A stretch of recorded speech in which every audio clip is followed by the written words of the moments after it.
challenge them? Is there any opposition to challenge them? Of course, of course. There's Peter Obi now. No, let me tell you something. The president contested with how many governors? There were governor in Abia. There were governor, APC governor in Enugu, in Ebonyi. They're not costly. There were APC governor in the southwest, in Lagos. He lost.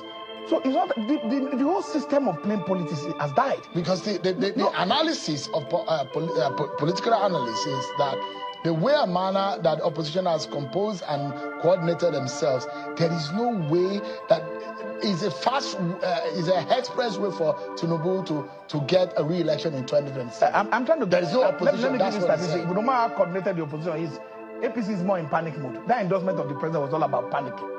You can't tell me you contested with a man who doesn't have political structure, no entrenchment of power in any way backing him. And in the south, entire south, he scored 44.5%. Tinubu scored 35.5%.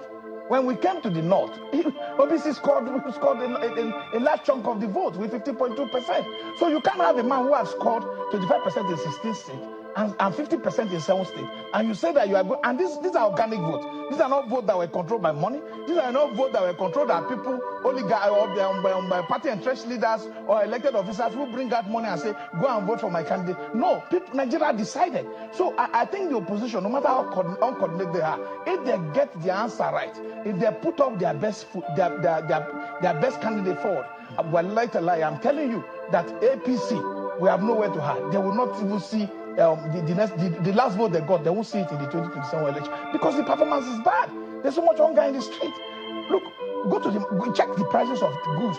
Look at our GDP has fallen from 300 something billion to 188 billion. So we have a problem that we need to be able to sit down and see government that is, interested and committed to making sure that the life of Nigeria has positive effect. And the Nigerian worker, look at us, they're not getting any money. They're opening all sorts of new agencies for 100 billion, putting Yakubu Dura. We can't have favoritism in government. We can't have government that want to just solely be able to, put people who are supposed to be their structure in place. Chief Ameh, we need to close. So, in closing, in assessing this government, so the poorest being failed, the middle being passed, the higher point being good. How would you say this government has performed? Highest been 10, lowest been 1. Let's give them 1 as well. Let's give them 1 for now. I'll see what they're doing. 1 out of 10 in 2 years. People are suffering. They cannot get promoted into the next class. The price of goods is passed. They can't even get promoted. So this government has failed as far as you're concerned? As far as many Nigerians are concerned. You can do voice properly. Go to the street, carry microphone and ask Nigerians. It's not me. President Bola Tinubu, you have heard.